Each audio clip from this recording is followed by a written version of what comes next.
परम आदरणीय माननीय मुख्यमंत्री जी अशोक गहलोत साहब, आदरणीय सीपी जोशी साहब अध्यक्ष राजस्थान विधानसभा, श्री शांति कुमार धारीवाल आदरणीय मंत्री नगरीय विकास, आदरणीय श्री राजेंद्र राठौड़ साहब नेता प्रतिपक्ष,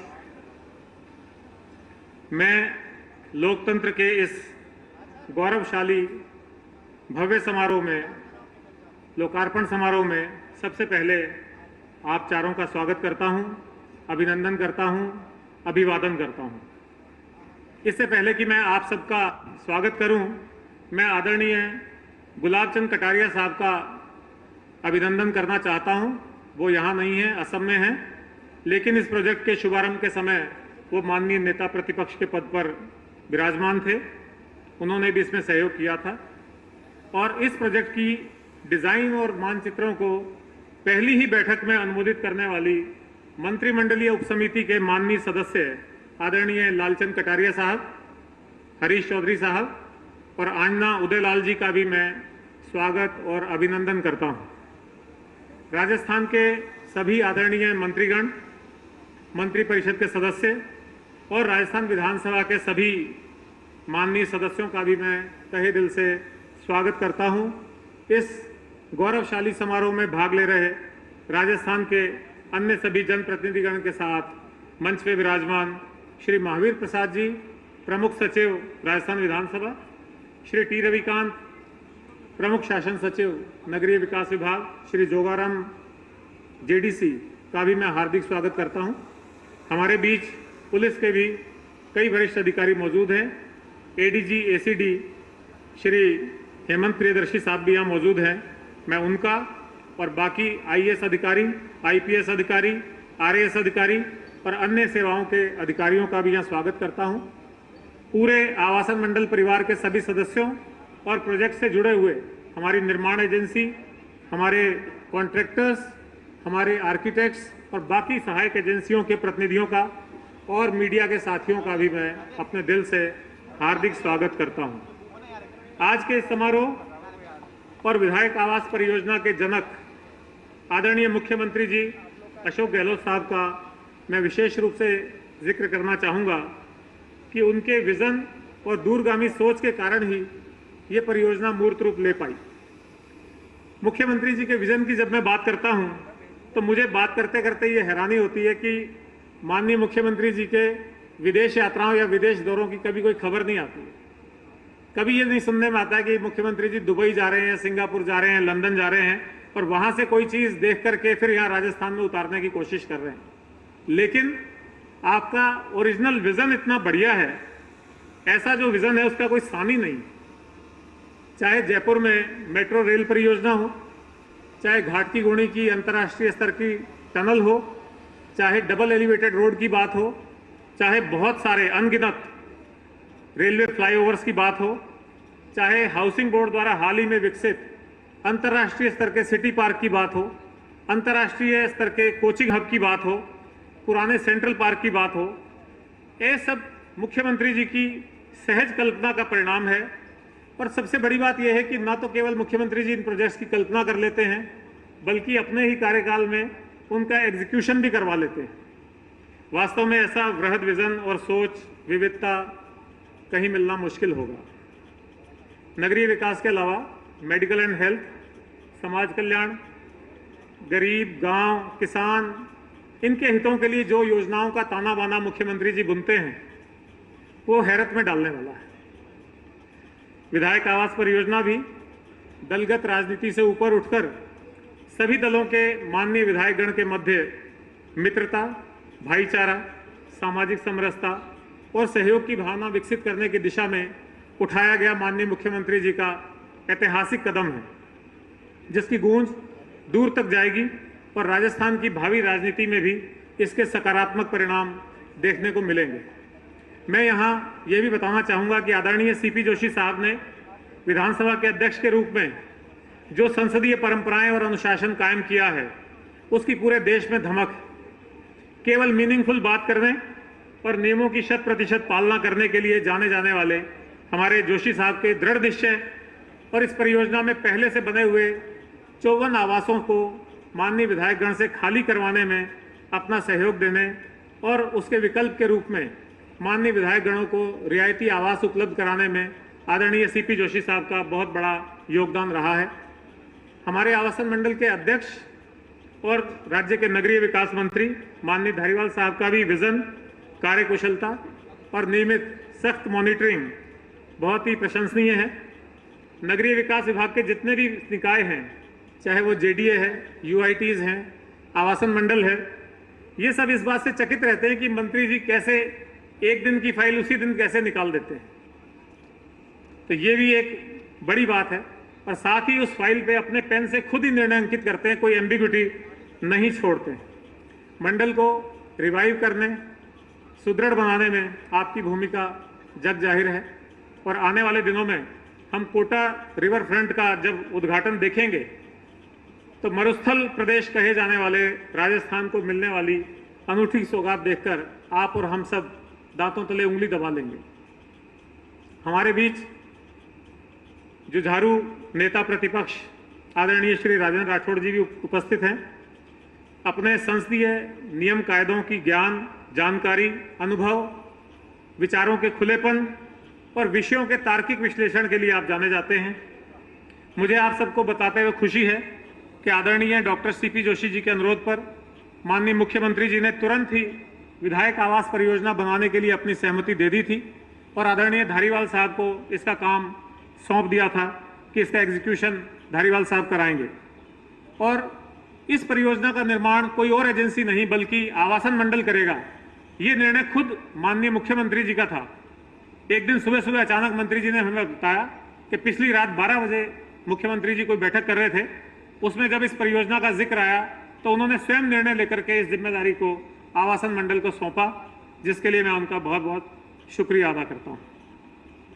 परियोजना का नक्शा बनाने उससे पहले ही हमने जो यहाँ 54 आवास थे उनको खाली कराने का काम हाथ में लिया, उनको ध्वस्त करके जमीन लेवल कराने का काम हाथ में लिया और माननीय विधायकगण की जीवन शैली को ध्यान में रखते हुए इस परिसर और फ्लैट्स को डिजाइन किया।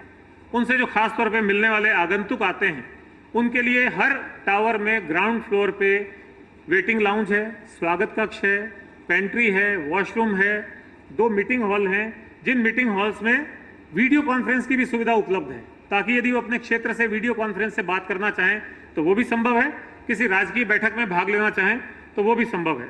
और इसके अलावा जो फ्लैट का निर्माण किया गया है उसमें भी ध्यान ये रखा गया है कि यदि कोई उनका आगंतुक ऊपर आता है तो वो पारिवारिक निवास से पहले ही एक ऑफिस बना हुआ है वहां मिल ले, एक पृथक से ड्राइंग रूम है वहां मिल ले, अगर उसको रहना है या कुछ दिन बिताना है या कोई बीमार है उसके लिए गेस्ट रूम है, वो वहां भी उसका उपयोग कर सकता है और उसके लिए एक पृथक से वॉशरूम की भी हमने व्यवस्था की है।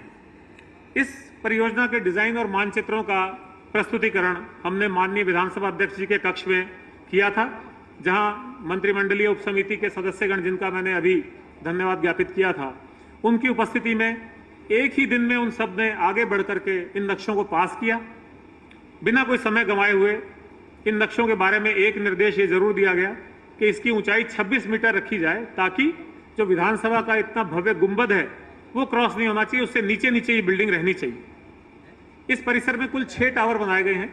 जो 4 फ्रंट टावर्स हैं उनमें 32-32 फ्लैट हैं, जो पीछे के 2 टावर हैं वो सिंगल टावर हैं, उनमें 16-16 फ्लैट हैं। हर 16 फ्लैट के लिए 2 लिफ्ट का प्रावधान दिया गया है, अर्थात केवल 8 फ्लैट पे 1 लिफ्ट का प्रावधान मौजूद है। इसी तरह से सेंट्रल पार्क, अभी मैं आप सबसे आग्रह करूंगा जब ये कार्यक्रम समाप्त होगा आप भोजन लेंगे, उस दौरान बीच में जब भी आपको समय मिले जाकर के कृपया इस परिसर का अवलोकन करें। इस सेंट्रल पार्क में बारादरी, वाटर फाउंटेन, ग्रीनरी और स्कल्पचर्स आपको काफी अच्छे लगेंगे। परिसर में आगंतुकों के आवागमन को देखते हुए केवल 160 फ्लैट्स के लिए हमने 937 कारों की पार्किंग की व्यवस्था की है। डबल बेसमेंट में 937 कारों की पार्किंग की है। साथ ही परिसर की सुरक्षा का भी पूरा ध्यान रखा गया है। 2 गार्ड रूम बनाए गए हैं, 24 घंटे गार्ड रहेंगे। उच्च क्षमता के सीसीटीवी कैमरे लगाए गए हैं, इंट्रूडर अलार्म सिस्टम लगाया गया है, अंडर कार स्कैनर लगाया गया है, बैगेज चेकिंग स्कैनर लगाया गया है। ऐसे सब इंतजाम किए गए हैं। इसके अलावा जो परिवार यहाँ रहेंगे उनकी सुविधा के लिए एक बहुत ही खूबसूरत क्लब हाउस बनाया गया है। क्लब हाउस में जिम है, स्विमिंग पूल है, स्पा है, रेस्टोरेंट है और इसके अलावा 26 गेस्ट रूम का भी प्रावधान किया गया है, ताकि जो यहाँ निवास करेंगे उन माननीय विधायकगण के यदि कोई गेस्ट आते हैं तो उनके लिए भी वो कमरे किराए पर ले सकते हैं। परिसर को आत्मनिर्भर बनाने के लिए यहाँ पर डिपार्टमेंटल स्टोर यानी ग्रोसरी शॉप, बैंक काउंटर और तीनों तरह के चिकित्सा के यूनिट, आयुर्वेदिक, होम्योपैथिक और एलोपैथिक, तीनों की व्यवस्था यहाँ पे की गई है। माननीय विधायकगण के एंट्री एग्जिट गेट अलग हैं, आगंतुक गण के एंट्री एग्जिट गेट अलग हैं और जो रात के समय इसकी फसाड लाइटिंग है उससे एक बहुत ही आकर्षक इसका लुक बनता है। आवासन मंडल ने इस परियोजना को पहले दिन से ही बहुत गंभीरता से लिया और पहले दिन हमने अतिरिक्त मुख्य अभियंता स्तर के अधिकारी को और उसके नीचे की टीम को यहाँ स्टेशन कर दिया और कार्य में गुणवत्ता बनी रहे इसलिए मौके पर ही हमने गुणवत्ता प्रयोगशाला स्थापित कर दी और इस काम को बिना किसी दिन छुट्टी किए लगातार कराया गया। चाहे त्योहार था, चाहे कोरोना था, आमतौर पे इस तरह के प्रोजेक्ट्स में 30 माह का समय लगता है और यदि पूरा फर्निशिंग का काम करना हो, फर्नीचर का काम करना हो तो कम से कम 6 महीने और लगते हैं।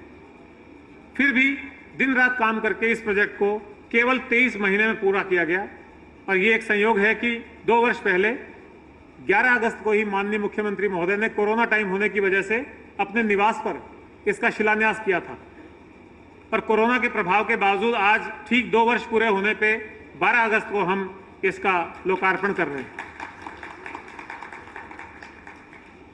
पहले ये फ्लैट्स केवल एक मकान का ढांचा ही बनने वाले थे, लेकिन माननीय सीपी जोशी साहब ने और धारीवाल साहब ने इसको एक निर्णय किया कि ये फ्लैट्स केवल ढांचा नहीं रहेंगे बल्कि इनमें हर तरह का फर्नीचर, चाहे वो सोफा हैं, चाहे वो डबल बेड हैं, चाहे वो सेंटर टेबल हैं, चेयर्स हैं, कैबिनेट्स हैं, मॉड्यूलर किचन है, हर कमरे में एसी हैं, 2 टीवी हैं, इवन गैस का चूल्हा है, हर चीज़ वहाँ मुहैया कराई गई है।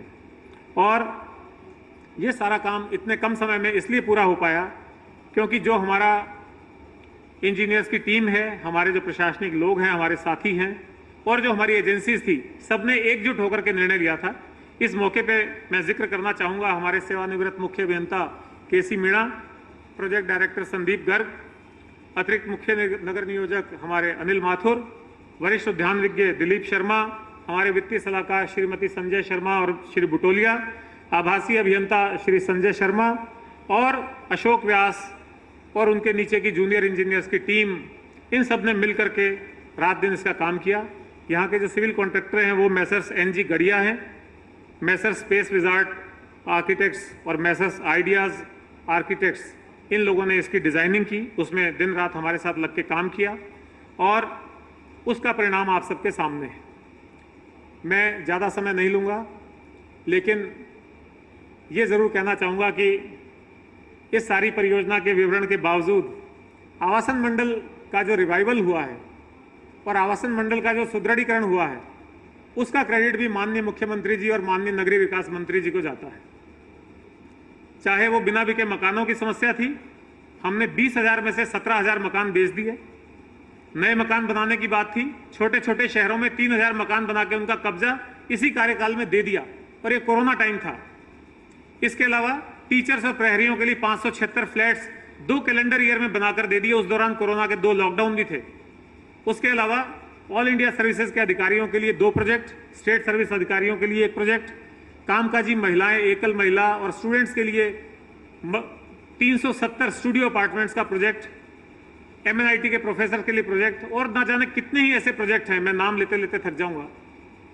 वो हमने बना करके करीब 9,000 मकानों का कब्जा दे दिया। साथ ही गरीबों के लिए मुख्यमंत्री जन आवास योजना में 4500 से अधिक फ्लैट्स का, और मुझे अनौपचारिक रूप से बताना चाहूँगा कि वो फ्लैट्स इतने अच्छे बने हैं कि खबर ये आती है कि उन फ्लैट्स पे ऑन चल रहा है, प्रीमियम चल रहा है और वो गरीब लोग खुद ये सोच रहे हैं कि हम इसमें खुद रहें या इसको बेच करके मुनाफा कमा के कहीं चले जाएं।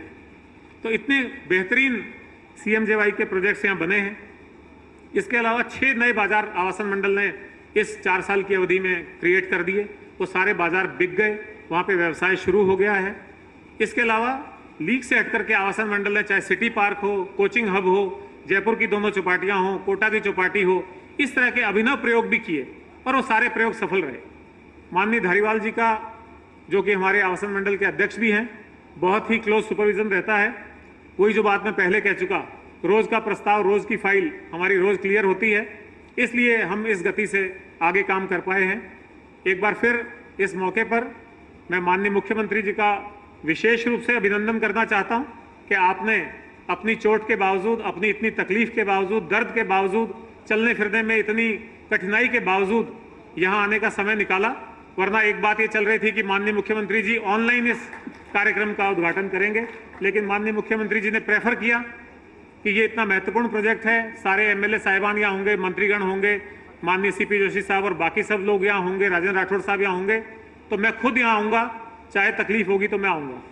तो हम उनके विशेष रूप से आभारी हैं। और मंच पे विराजमान आदरणीय मंत्री जी, सीपी जोशी साहब, राजेंद्र राठौड़ साहब का, और सामने अग्रिम पंक्ति में विराजमान सभी माननीय मंत्रीगण के सदस्यगण का, विधायकगण का, और पूरी आवासन मंडल की टीम और सभी आगंतुकों का मैं बहुत बहुत स्वागत करता हूं। एक बार अच्छा लगेगा आपको देखने में, एक 5 मिनट की इस प्रोजेक्ट पे एक फिल्म बनाई गई है, उसको आप एक बार देख लेंगे तो आपको प्रोजेक्ट पूरा क्लियर हो जाएगा। उसके बाद कार्यक्रम हम आगे बढ़ाएंगे। बहुत बहुत धन्यवाद, बहुत बहुत शुक्रिया।